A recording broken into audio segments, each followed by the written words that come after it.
Alright, hello citizens of the Nigelverse. It is Nigel once again, and this is going to be another predictions video. So, a couple things before we begin. For starters, yes, this is a Sting shirt, thanks for noticing. But also, I have a new camera on the way, and by on the way I mean it's at the Amazon locker. It's at a nearby Amazon locker, so I gotta go get that picked up. So, once I grab that, then and we'll be able to hook it up. I'll have the new camera and new mic. I got again that new setup. So, but until then, for now, I have my old setup for now, or my current setup, I should say.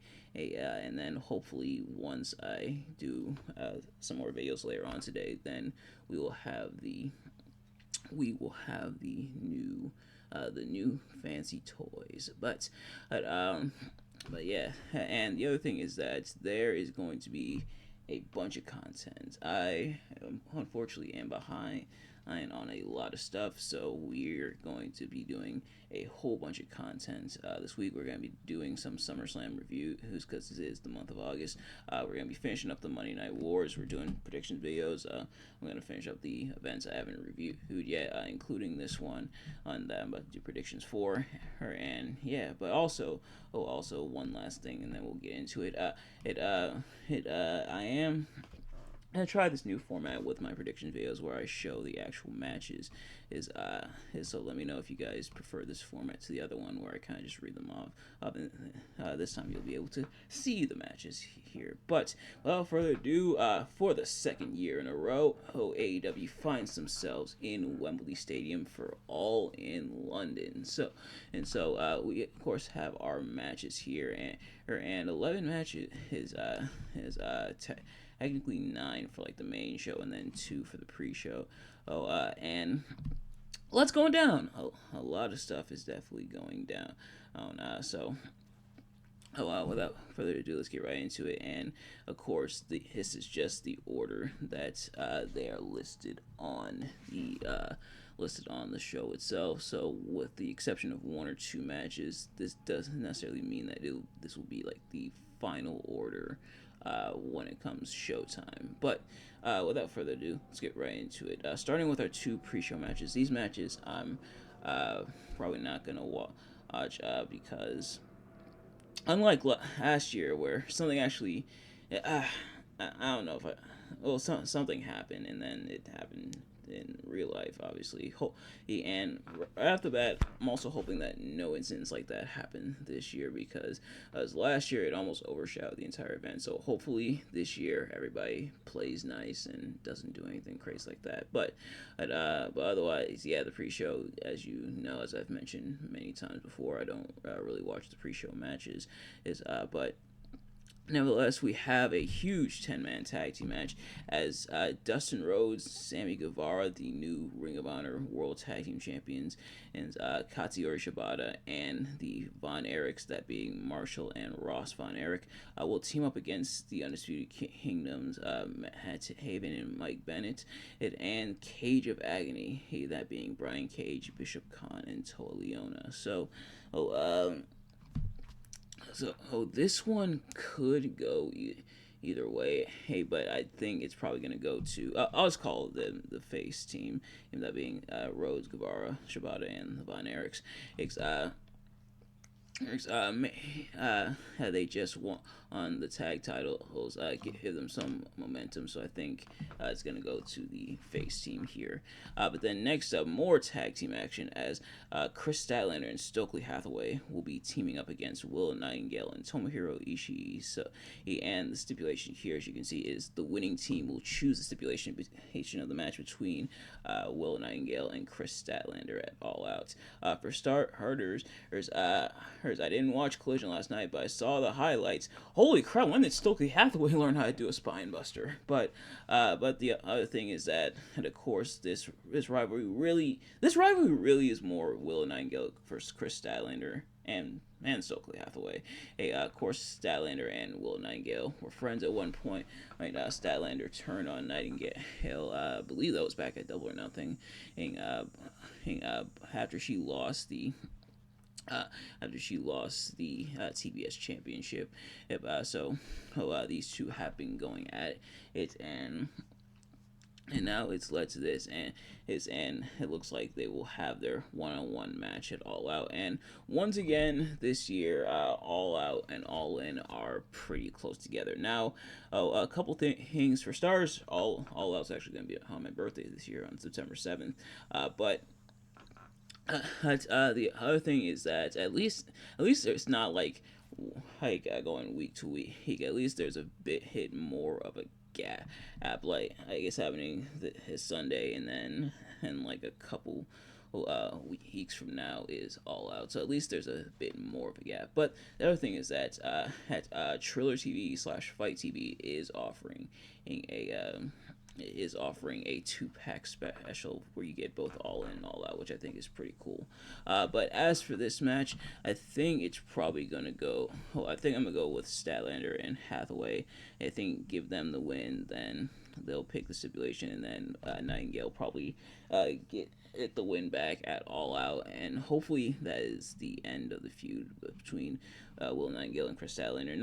Not because I dislike either of them, but because I don't want them to feud for too long. Because when you feud for too long, unless the feud is interesting all throughout, and for the most part, I'd say it kind of is from what I've seen. But you also don't want it to expand past its shelf life and then become kind of eh.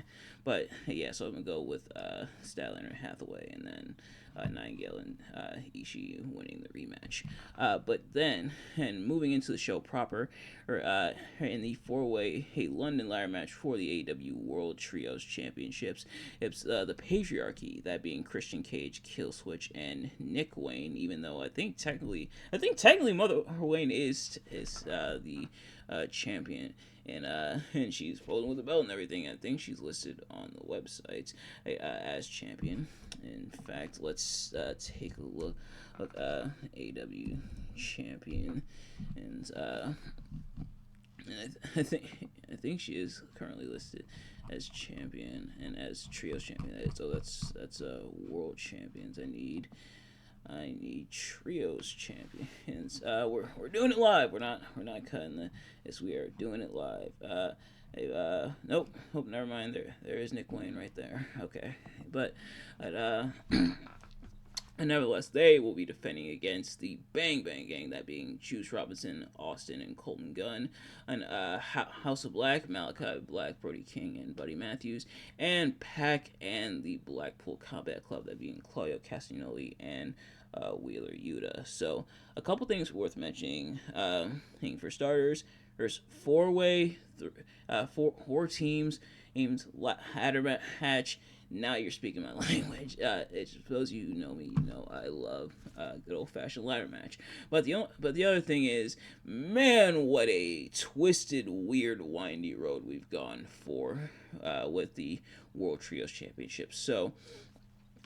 At first it was Bullet Club Gold / the Bang Bang Gang, and that being Jay White, Austin Gunn, and Colton Gunn, who were champion.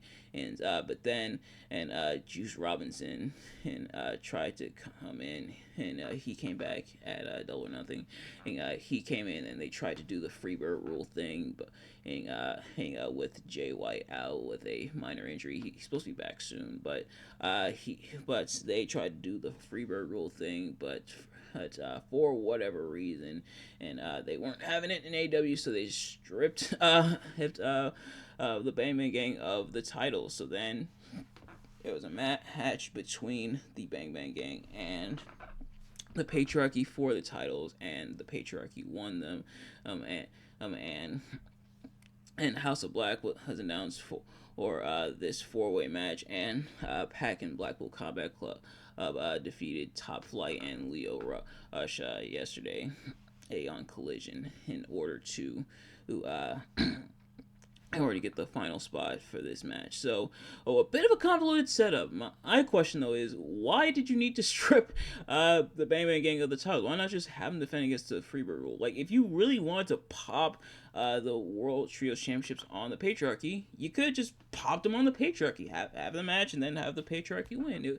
It was really weird. Like I imagine that was their way of kind of getting Jay White out of the Trios Championship division and getting back in contention for like the like these singles titles, obviously like the World Championship or the TNT Championship, etc. But there was an easy way to do it.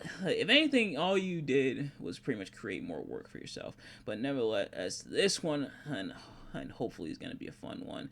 As for who's winning this, I'm tempted to go with the Patriarchy here. I don't think they're going to drop him just yet, but I don't think I don't think any of these teams are going to win it back just yet, unless as the goal is to have the Trios Championships officially on the Bang Bang game. In which case, again, why not just have them do that? Why not just they enact the Freebird rule? They're champions, and it's kind of weird. But I know Pac is gearing up to face the All American / International champion at All Out. I wonder who that will be. Yeah, so I think I'm gonna go with the Patriarchy for this one. But next up is for the FTW Championship. It's a last chance match as Chris Jericho, the Learning Tree, who's gonna be of course flanked by the Redwood Big Bill and the Bad Apple Brian Keith, will be defending against Hook. And if Hook loses, he can never challenge for the FTW Championship for as long as Jericho is champion. So what again, what another kind of interesting road. Well, of course, Chris Jericho, the Learning Tree, had his feud with Hook, teamed with Hook, now feuding with Hook again, and also feuding with Samoa Joe and Katsuyori Shibata, but it looks like they're slowly distancing themselves from this feud, at least for the time being,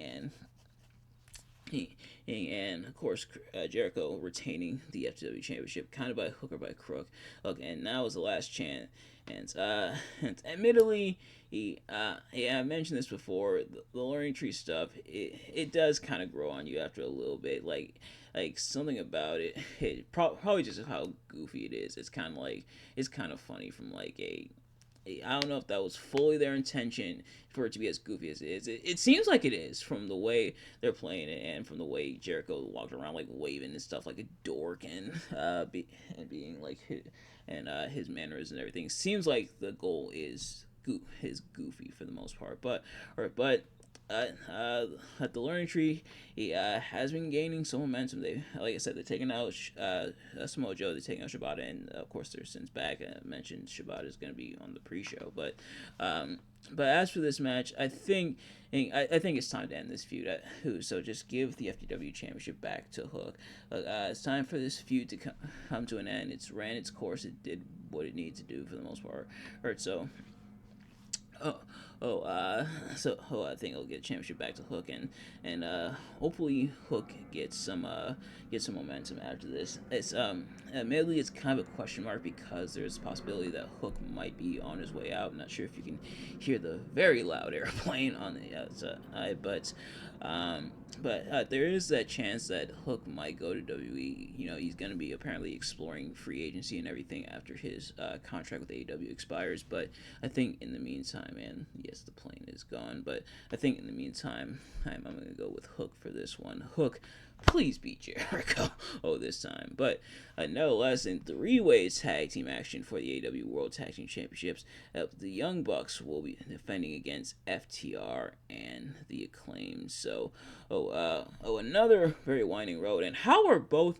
And it's interesting that both sets of like tag team centric championships, that being the World Tag Team Championships and the World Trios Championships, are both going to be defended in multi-team matches. So how exactly did we get here? So, the Young Bucks, they've been feuding with FTR. The Acclaimed have been feuding with the Young Bucks, and now the Acclaimed also feuding with FTR. Or there was a number one contendership match, but both teams ended up qualifying. And I forget exactly how that happened because I missed that episode of Collision, unfortunately. But nevertheless, But nevertheless, both teams are going to be battling the Young Bucks here, and admittedly, it does kind of tie things full circle because last year it was Young Bucks FTR for the championships, and now this year it's Young Bucks and FTR again, and because hey, they gotta justify showing the CM Punk footage somehow, but nevertheless, I think uh, admittedly, I could see this going any which way, but I think uh, admittedly, you can make because the thing is, you can kind of make a case uh, for or the for any of these teams because do you give the Young Bucks their comeuppance at last? Like, does the Elite get their comeuppance? Do you who pop the tag titles back on FTR? I don't think you really should, but at least not for right now. Oh, I love FTR, but I'd give other teams a chance. The Acclaimed haven't won them in a while, but they were Trios champions not too long ago. But I think, uh, I think uh, I think call me crazy, but I think I'm gonna go with the Acclaim on this one. So someone tells me they might pop the titles on the Acclaim, might have them get another tag team title run. If that is the case, I wouldn't be mad at it. But yeah, I think I'm gonna go with the Acclaimed here. But then next up is a Casino Gauntlet match, and the winner will will have a future AEW World Championship match. And not all participants have been announced so far, but here are the ones we have so far. We have freshly squeezed Orange Cassidy, who's going to be coming in at number one because of course he is. We haven't tortured Orange Cassidy enough. Then there's Mark Briscoe, there's Kyle O'Reilly, Hangman and Page, Evil Uno, Roderick Strong, Dustin Rhodes, Matt Taven, and Mike Bennett. So Dustin, Matt, and Mike are all going to be pulling double duty here on the show. Well, thankfully they'll have like quite a bit of respite. Hopefully I imagine from the pre-show to here. Like I said, the order here doesn't necessarily mean it'll be the order of the show, but hopefully they do have that respite beforehand. Uh, this is the match that apparently the rumor is this is the match that they want a lot of like surprises and everything for, because this match kind of is like almost Royal Rumble esque, but of course they did Casino Gauntlet earlier this year as well. Hell, and that one was won by Will Ospreay. That's how we got Ospreay versus Swerve at Forbidden Door. But as for this one, and I think a lot of people are kind of predicting that Hangman Page is going to win this so that we can get Swerve versus Hangman parts. I believe we're on part 3. Yeah, at least he's Hangman Swerve 101. That is being part 3. Yeah. So I think this probably is going to go to Hangman Page, but I want to see what surprises they have for this one.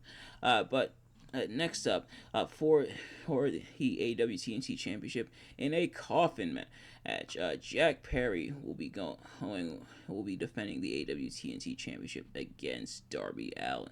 And now, this will be the second year in a row. That Darby Allin will be having a coffin match at Wembley. But and it's funny enough, you faced Swerve last year, in the coffin match, but nevertheless, as Darby Allin pretty much almost set Jack Perry on fire, in order for in the Blood and Guts match for Jack Perry to give him the TNT Championship match, and that's exactly what Jack Perry did.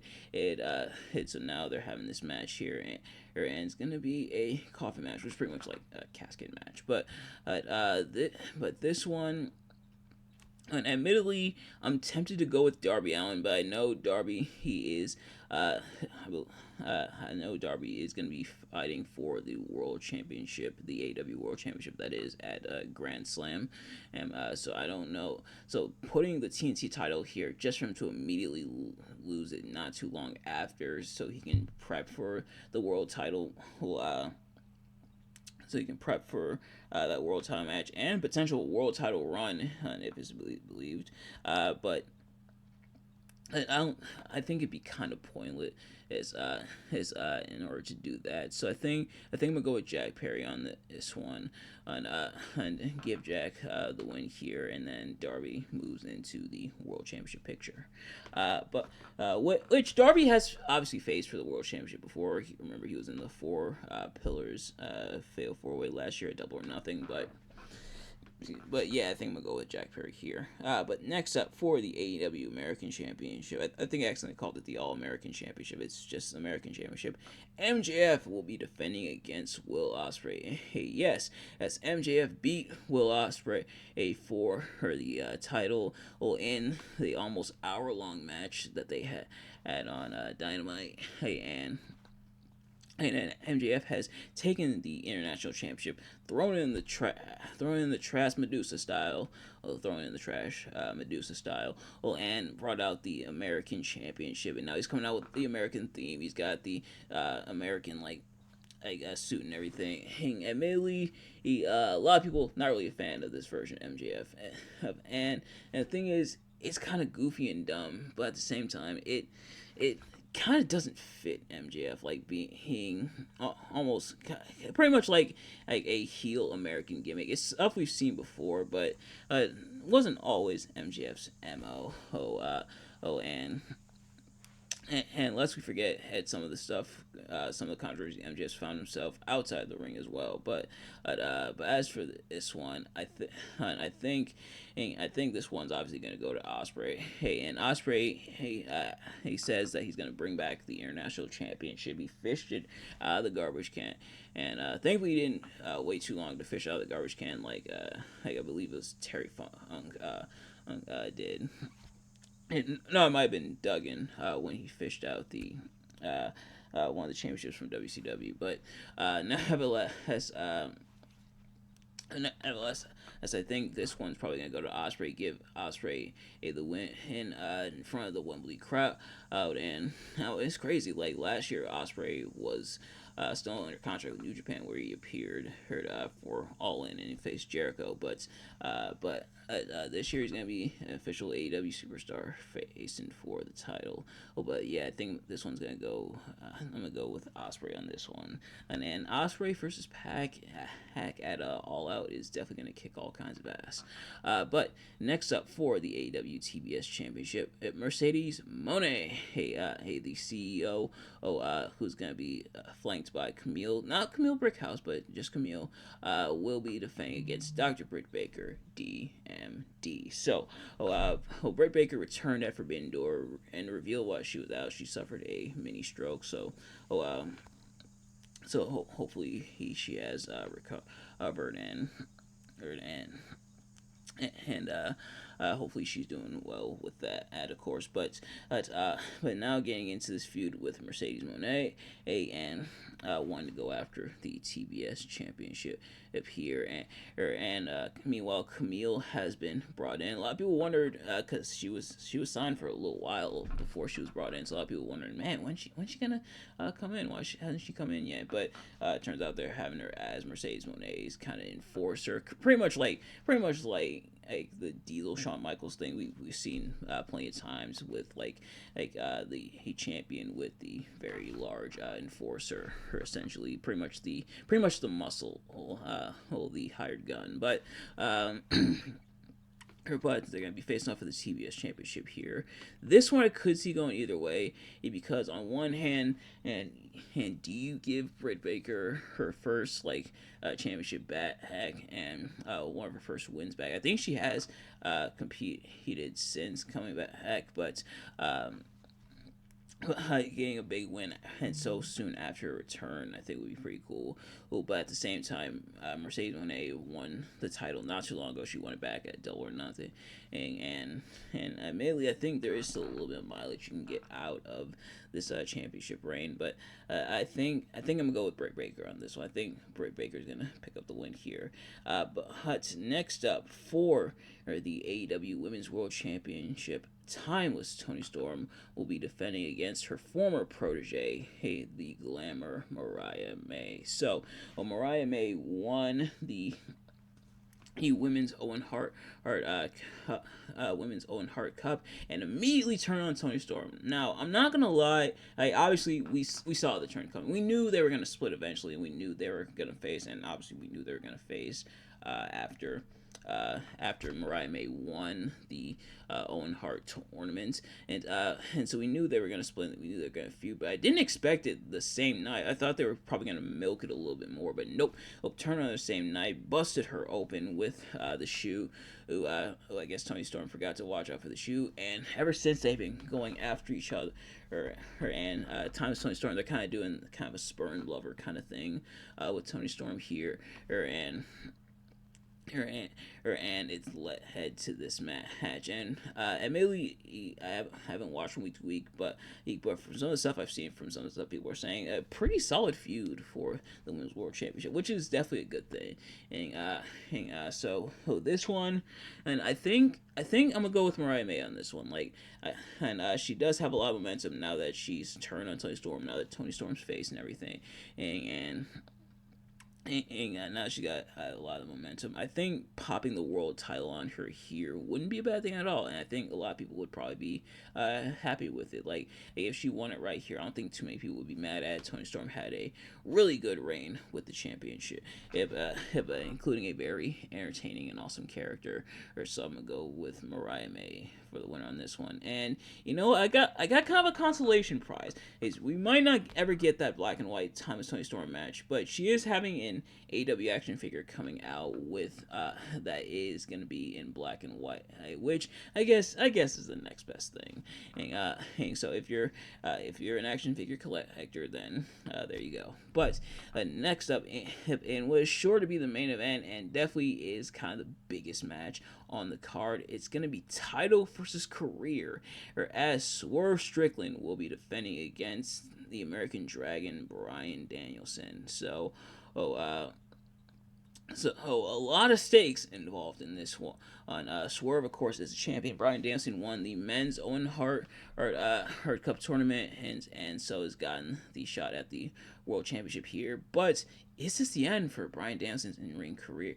Bryan Danielson, and technically the contract he signed, which he said was the last contract he was ever going to sign, and that expired a few weeks ago. So he's technically not even under contract with AEW, and going against Swerve here. And the stipulations in place that had Bryan Danielson, which he said he was going to be, he retired from full-time active wrestling. He still wants to do part-time, but Swerve totally wants to put the kibosh on all of that, saying that if Bryan Danielson loses, then he will never wrestle again. And they are kind of milking it. They did like the promo package with showing like Bryan Danielson's career and everything. And there's another plane. Man, what the hell? And nevertheless, they kind of play with the idea that this might be Bryan Danielson's final match. So the question is, will this be Bryan Danielson's final match? Do I think they're going to do I think they're going to pop the world title on Bryan Danielson? Admittedly, this one could go either way. Now, normally, for a lot of people, this like, oh, Nigel, what are you talking about? Like, Bryan Danielson's career is obviously on the line. Obviously, they're not going to totally get rid of Bryan Danielson's career here. Obviously, Bryan Danielson's going to win. This will be the perfect set for him to win. And normally, I'd be inclined to agree with you. But these stakes are a bit different because Bryan Danielson's not under contract. Like, hey, would AEW pop their world championship, their top prize, on someone who's not under contract?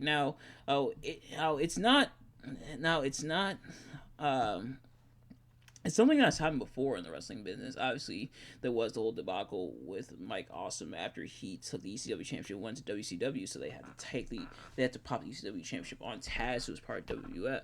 So of course, WWF guy, WCW guy fought for an ECW championship in ECW ring, but will that be the case here? What indeed will they do? I think ultimately I'm gonna go. I think ultimately I'm gonna go with Swerve Strickland.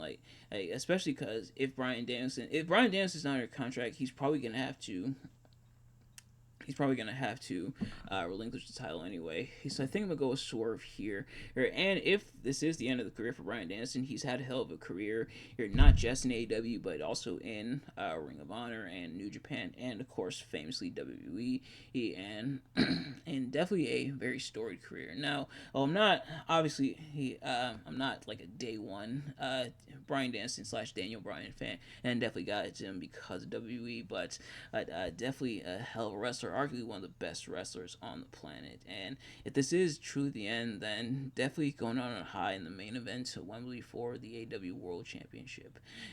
But yeah, I think we'll go Swerve Strickland on this one. And so, that is the card, ladies and gentlemen. So as for what I think is going to be the strongest and weakest match of the night, the strongest is definitely going to be the main event. Like the main event is probably like the biggest match, the matches everybody's looking forward to for this one. Like, hey, top to bottom, I'd say it's a pretty solid card. Like the Casino Gauntlets, hopefully gonna have some surprises. The ladder match is gonna be a lot of fun, I can tell. But the World Championship, I think, is gonna be the most emotionally impactful match of the night. As for the weakest, maybe the FTW Championship match, only really by comparison. Like I think probably more of a means to an end of Hook getting back the title and then kind of concluding this feud with Jericho. But nevertheless, that is going to do it for this predictions video. Thank you all so much for watching. I hope you enjoyed. If you did, please do me a favor, like, comment, subscribe, share with your friends, and turn on post notifications so you know every time I upload a video so you can see the drops. And let me know in the comments below what are your predictions for AEW All In London. But nevertheless, thank you all so much for watching. I'll see you guys later. Peace.